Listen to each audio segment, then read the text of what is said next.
What's up, everyone? It's Edie with a quick update about the coronavirus pandemic as it spreads across the United States.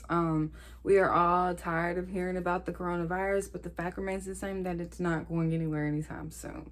Okay, so as of this week, California, Florida, and Texas have recorded their single worst day in regards to deaths related to the coronavirus since the pandemic began.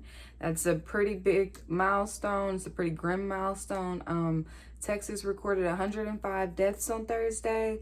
Florida recorded 120, and California recorded 149 deaths directly related to the coronavirus in a single day. Okay, so it's very much, alive and real. And as the conversation centers around sending the kids back to school this fall, I thought it would be a good idea to kind of, put the numbers out there and put things into perspective so everyone can make their own decision about what they think is safe in regards to sending their children back to school. Okay, so Texas has also just today approached 3,000 deaths from the coronavirus. Harris County specifically is still in level 1 of the stay home, work home alert system, which is the most critical system, which means that the virus is spreading very rapidly and really it is highly contagious. They have also reported to be in phase 2 of ICU capacity. So the Texas Medical Center has a capacity of 1,330 beds. And on Wednesday, they reported to be at 100% capacity. On Thursday, they reported to be at 102% capacity with 1,350 patients. So that means that phase 2 has been activated, and they will start to convert more hospital space and turn more beds into ICU beds as the patient need grows.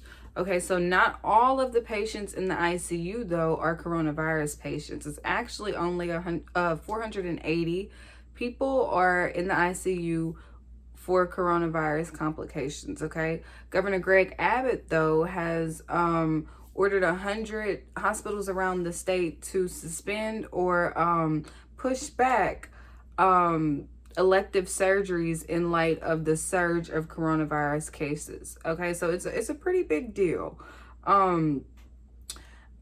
The phase 2 of the Texas Medical Center expansion in regards to accommodating people who need intensive care unit beds will be based, though, on a staffing need. So as long as they can staff and maintain and properly tend to patients, they will expand.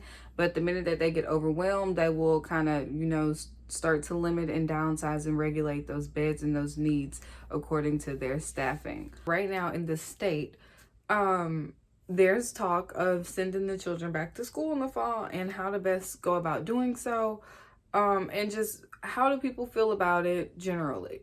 Right now in Texas, there are 1,700 cases connected to child care facilities, with about 45 of those being cases of children being sick. There are a lot of cases between the ages of 0 and 19, and it has been proven and shown that kids can in fact contract the coronavirus, and they can also spread it.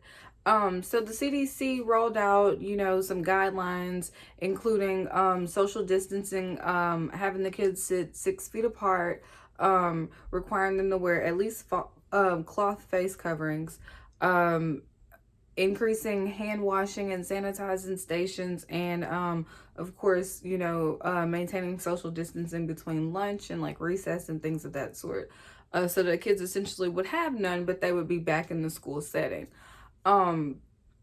President Trump actually came out and said that those guidelines were too expensive to implement, because the schools also did suggest sneeze guards if they were needed.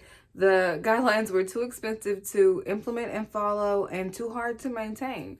And he actually suggested that the CDC roll out some new guidelines that would be easier and safer to, bring the kids back to school.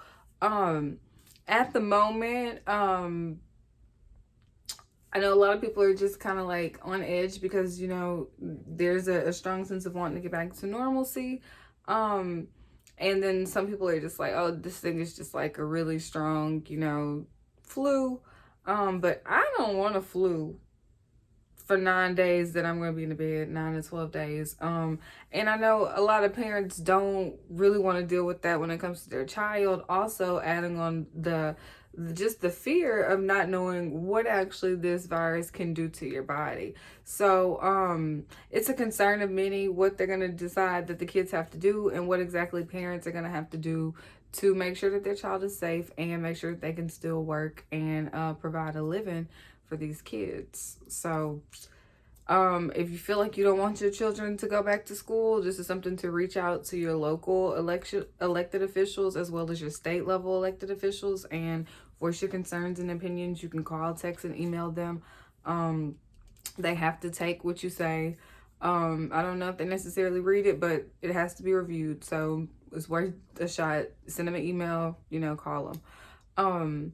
So in light of that, and us having to try to live with the coronavirus or, just proceed forward, people are coming up with inventions every day to try to get rid of it or just bring us back.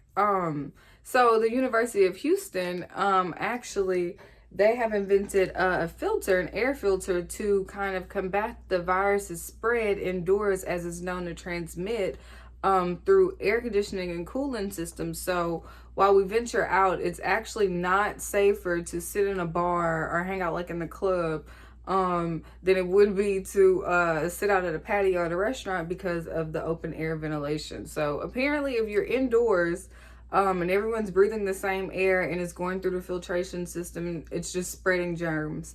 So this filter is designed to kill the germs by it's like wired and heated up to 400 degrees Fahrenheit.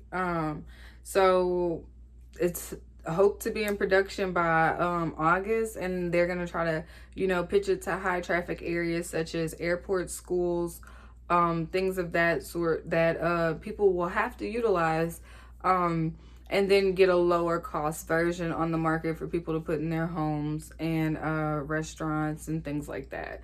So that's on the horizon. That's a great innovation here in Houston. And Houston's on the charts for that. I don't know. We'll see if they'll get that done.